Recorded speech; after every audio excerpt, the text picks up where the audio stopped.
Rebonjour à toutes, rebonjour à tous.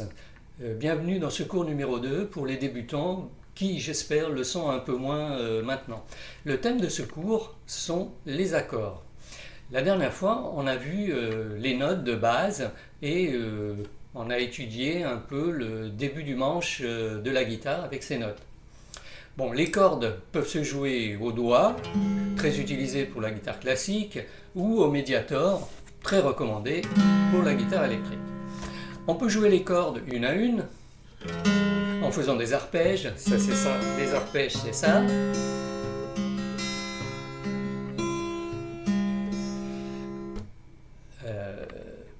Ou on peut jouer aussi plusieurs notes en même temps, ce qui nous amène aux accords. Voilà, un accord c'est ça. Ce sont des accords. Les accords sont une association de plusieurs notes qui forment un son mélodieux, un son accordé, quoi. Lorsque l'accord La, eh bien, ressemble à la corde ou à la note La. Vous voyez, vous entendez? La, La, Do, Do, Do aigu. C'est pas très bien accordé. Mais on entend bien que la note fondamentale qui donne le nom à l'accord, donc voilà, l'accord Do, quand on le joue, on entend la note Do. L'accord Ré, on entend la note Ré. Cette note est appelée la note fondamentale. Ce principe va nous permettre de comprendre comment sont formés les accords. Parce qu'en fait, les accords, il y a deux façons de les maîtriser, on va dire. Soit on les apprend tous par cœur, voilà, l'accord de Do c'est comme ça, l'accord de La c'est comme ça, etc., etc. Soit on essaye de se dire, un accord est formé de telle note, telle note, telle note, et ainsi je peux retrouver tous les accords.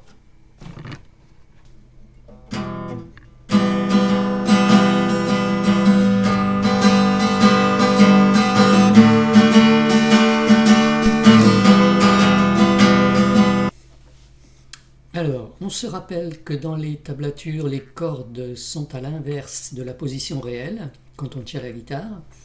Dans une tablature, la corde numéro 1 en haut est le Mi aigu. On a besoin de connaître la gamme de Do, c'est-à-dire la gamme de base, Do, Ré, Mi, Fa, Sol, La, Si, Do. Sur le dessin du manche de la guitare, il était indiqué que chaque case représente un demi-ton, et sur le dessin de la gamme dont on vient de parler, on donne l'intervalle, c'est-à-dire l'espacement en ton entre les notes. On constate qu'il y a un temps entre chacune des notes, sauf entre le Mi et le Fa, et entre le Do, et entre le Si et le Do. Là, il n'y a qu'un demi-ton. Entre cette case, là, alors je suis sur la première corde. Si je joue la première corde à vide et que j'appuie sur la première case, je monte d'un demi-ton. Donc deuxième case, encore d'un demi-ton. Donc ça veut dire que là, je viens de monter de un ton et demi, deux tons, etc. Alors on va voir comment sont formés les accords.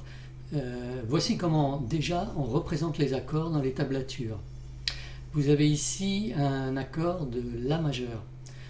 Sur la droite, vous avez des flèches pour vous indiquer le sens de la guitare. Donc la guitare est verticale, d'accord ? Donc la tête en haut et le corps de la guitare en bas. En haut, vous avez un rappel des cordes avec le Mi grave qui se trouve à gauche.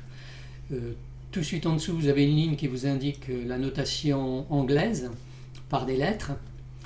Donc on peut dire que ce dessin qui est repris dans toutes les tablatures pour indiquer les accords, ça représente ni plus ni moins qu'un morceau du manche de la guitare concerné.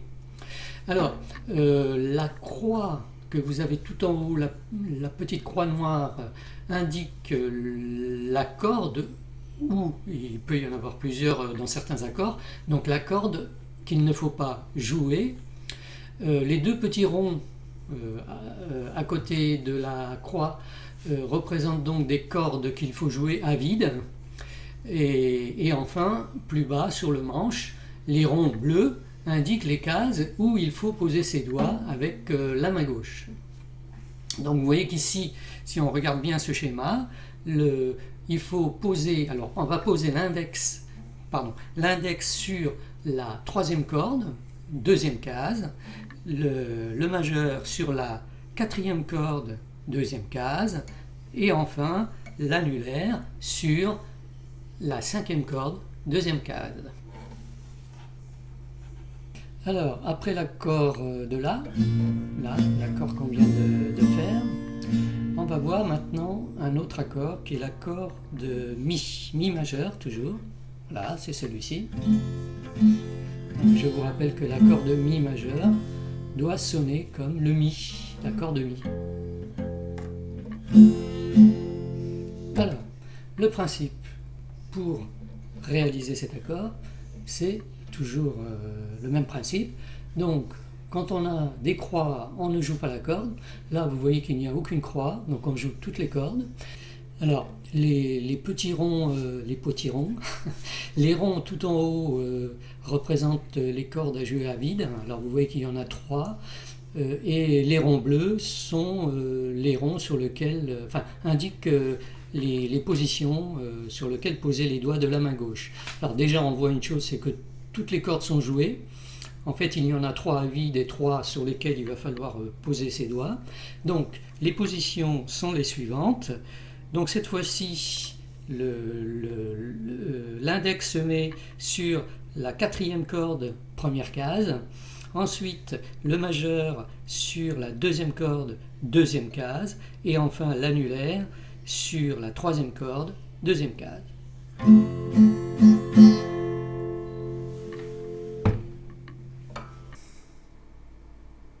Voici un tableau récapitulant les accords majeurs. Comme on l'a dit, on peut les apprendre par cœur. C'est en fait ce qui finira par arriver à force de les jouer. Mais on va voir comment on peut retrouver les accords en étudiant plus en détail leur composition. Alors, les 4 conditions pour former un accord majeur sont donc l'accord doit comprendre au minimum une note fondamentale, on appelle aussi la fondamentale. Donc, ça veut dire que pour un accord de Do, il faut qu'on ait une note Do, pour un accord de Mi, au moins une note Mi, etc. La note, alors deuxième condition, la note la plus basse, la plus grave, doit être une fondamentale. Donc pour un accord de Do, la note la plus grave doit être le Do, pour le Mi, le Mi, etc.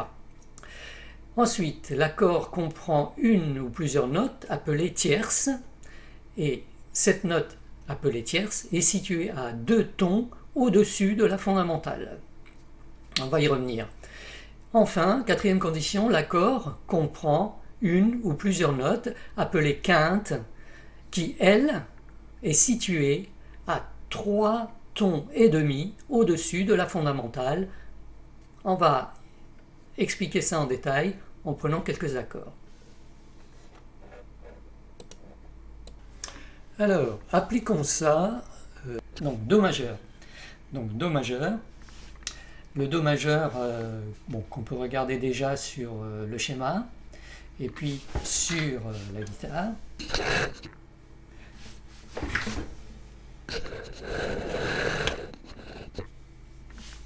Alors, le Do majeur comporte ici une note, la plus grave, la note la plus grave est celle-ci.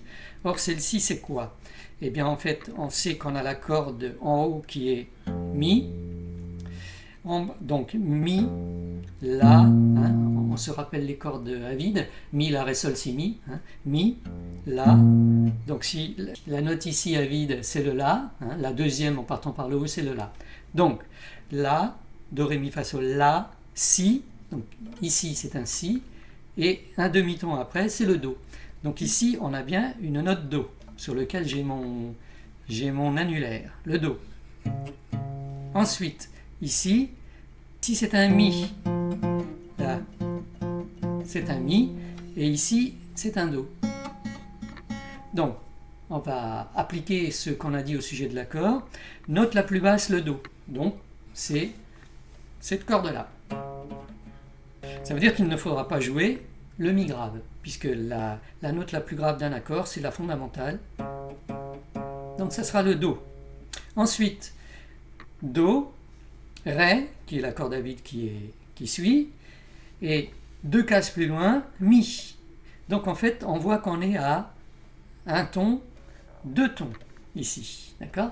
Donc en fait, Do, Ré, un ton, Mi, 2 tons. Donc en fait, on a la note fondamentale et on a ici une tierce. Le Mi et la tierce.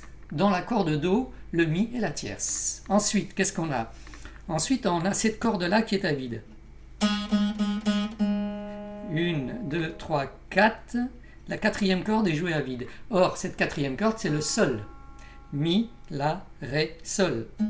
Et le Sol par rapport au Do, c'est quoi? Eh bien, Do, Ré, un ton, Mi, 2 tons.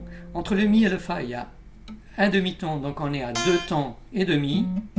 Et enfin, Sol, ça nous fait 3 temps et demi. On avait dit que la quinte se trouve à 3 temps et demi de la fondamentale. Donc ici, le Sol se trouve à 3 temps et demi du Do. Et puis, qu'est-ce qu'il nous reste? Ben, il nous reste ici, on appuie sur l'avant-dernière corde. Donc, c'est pour faire un Do. Bon, c'est une autre fondamentale. Donc, l'accord de Do comprend une note Do ici grave et une note Do ici aiguë. Et enfin, on a de nouveau un Mi qui est de nouveau la tierce du Do. Alors, pour résumer ces règles, ces 4 règles qu'on vient d'énoncer, voici un nouveau schéma avec 3 accords majeurs. Et donc le Do, le Ré, le Mi. Et pour chaque accord, vous trouverez, vous voyez qu'il y a indiqué à chaque fois la fondamentale, la tierce et la quinte. Le premier accord de Do, c'est la démonstration qu'on vient d'énoncer, hein, avec la note Do qui est la plus grave, donc on ne joue pas le Mi, ce qui vous explique aussi maintenant pourquoi on retrouve des cordes avec des croix qu'il ne faut pas jouer. Parce que la première règle, c'est que dans un accord majeur, il faut toujours commencer par jouer la note la plus grave qui est la fondamentale. Et donc après, on vous explique que, comme on vient de le faire pour le Do, la tierce et la quinte. Donc vous voyez que pour l'accord Ré, il y a 2 cordes à ne pas jouer, tout simplement parce que la note la plus grave, c'est la corde à vide Ré, et donc l'accord commencera avec cette corde à vide qui est la note la plus grave, la fondamentale. Sinon, vous voyez que l'accord de Mi, on l'a déjà vu, hein, mais vous allez pouvoir vous exercer à compter les tons. Donc je vous rappelle que une tierce, il faut compter 2 tons au-dessus de la fondamentale, et la quinte, il faut compter 3 temps et demi au-dessus de la fondamentale.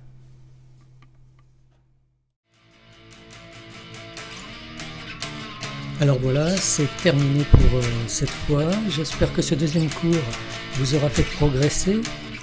N'hésitez pas encore à poser des questions. La prochaine fois, on continuera encore sur les accords, avec entre autres les barrés, qui sont très pratiques, comme vous le voyez sur la vidéo, pour une guitare électrique.